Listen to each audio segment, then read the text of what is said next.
नहमदहू व नुसल्ली अला रसूलिहिल करीम अम्मा बाद फ़ाऊज़ु बिल्लाहि मिनश शैतानिर रजीम बिस्मिल्लाहिर रहमानिर रहीम अस्सलामु अलैकुम व रहमतुल्लाहि व बरकातहू।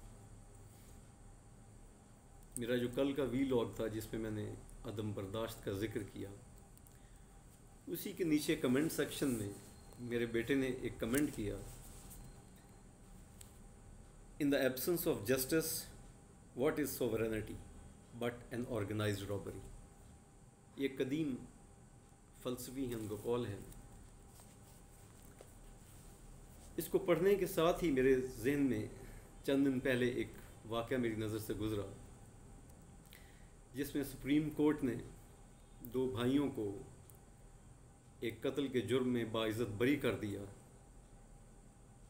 जबकि अदालत उसे 2 साल पहले ही सज़ाए मौत दे चुकी थी और वो इस दुनिया फ़ानी में नहीं रहे थे। तो मैं एक अजीब सी कैफियत महसूस हुई कि चंद दिन पहले रात के 12 बजे मुअज़्ज़ज़ जज साहिबान का एक ऐसे जुर्म के बारे में इकट्ठा हो जाना जो भी सरज़द नहीं हुआ, और दूसरी तरफ ये केस कि जिसमें एक बेगुनाह को सज़ाए मौत देने के बाद उसके मरने के 2 साल के बाद बाइज़्ज़त बरी किया गया। इस पे आज ही मेरे एक दोस्त हैं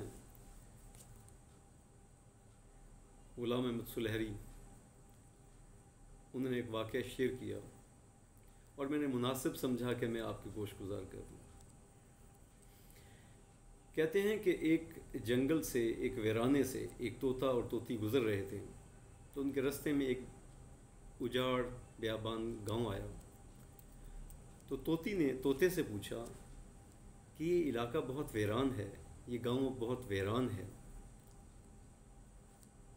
तो तोता कहने लगा कि लगता है कि यहाँ से कोई उल्लू गुज़रे हैं, कि जैसे मशहूर है कि जहाँ से उल्लू गुज़र जाता है वो जगह वीरान हो जाती है। तो उनकी जो गुफ्तगू है वहाँ से गुज़रते हुए एक उल्लू ने सुन ली।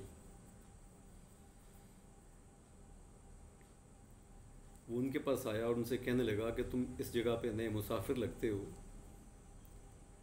तो मेरी ख्वाहिश है कि तुम मेरे मेहमान बनो, मुझे खिदमत का मौका दो। खैर उसका इसरार, उसकी मोहब्बत देख कर दोनों मियाँ बीवी तोता और तोती राज़ी हो गया, उसके घर चले गए। उल्लू ने उनकी बहुत खिदमत की और सही मेहमानदारी का हक़ अदा किया।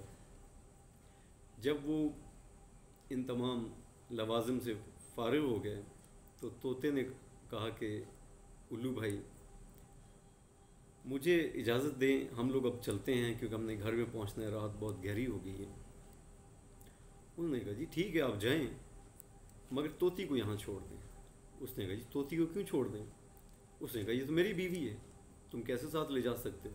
खैर उनका आपस में तू मैं हो गई, बात बढ़ गई। तो उल्लू ने उनसे कहा कि भाई बात यह है कि तुम्हारा एक अपना क्लेम है, मेरा एक क्लेम है, मुनासिब ये है कि इस जो इलाके का हाकिम है अदालत का, हम उसके पास चलते हैं और अपना केस दायर करते हैं, फिर जो अदालत फ़ैसला करेगी तो वो ज़ाहिर है तुम्हारे लिए भी मानना पड़ेगा, मुझे भी मानना पड़ेगा। तो इंसाफ पे लामाला हर जो ब्रीड है उसका एतमाद होता है। तो उन्होंने कहा ठीक है, ये तो बड़ी जायज़ सी बात है, यकीनन इतनी नाजायज़ बात कैसे कर सकती है अदालत, तो ठीक है चलते हैं। रात 12 बजे फुल बेंच 5 जजेस का बैठ गया। उन्होंने दोनों जानिब के बयानात सुने और बड़ी सोचो विचार के बाद, बड़े अदालती तकाज़ों को सामने रखते हुए, इंसाफ के तराजू को सामने रखते हुए अदालत ने एक फ़ैसला सुनाया कि तमाम शवाहिद की रोशनी में ये साबित होता है कि जो तोती है वो उल्लू की बीवी है। उल्लू ने एक शोर शराबा डाला, मगर ज़ाहिर है अदालत का फ़ैसला था, उसकी اس کو نام ماننا یا اس کے خلاف بات کرنا توہین عدالت کے زمرے میں آتا ہے۔ خیر وہ بیچارہ روتا لڑتا جھگڑتا عدالت سے نکل گیا، اور جو الو تھا وہ طوطی کو لے کے جا رہا تھا، طوطے نے اس کے ساتھ بھی بڑی بدتمیزی بھی کی، بڑا لڑا جھگڑا بھی، بڑی منت سماجت بھی کی۔ تو الو نے ہنستے ہوئے طوطی اس کو واپس دے دی، اور ساتھ کہا کہ علاقے الوؤں کی وجہ سے برباد نہیں ہوتے، بلکہ ناانصافی کے سبب عدالتوں کے رویوں سے برباد ہوتے ہیں۔ تو دوستو، اس ملک خداداد پاکستان میں پچھلے کچھ دنوں کے اندر عدالت جس طریقے سے، جس انداز میں کھل کے افراد اور قوموں کے خلاف گئی ہے، اس پہ ایک شعر کہہ کے اجازت چاہوں گا۔ عدل بکتا ہے جہاں سکوں کی جھنکاروں میں، عدل بکتا ہے جہاں سکوں کی جھنکاروں میں، مستحب ان پہ نظر آتا ہے لعنت لکھنا۔ وآخر دعوانا ان الحمد للہ رب العالمین۔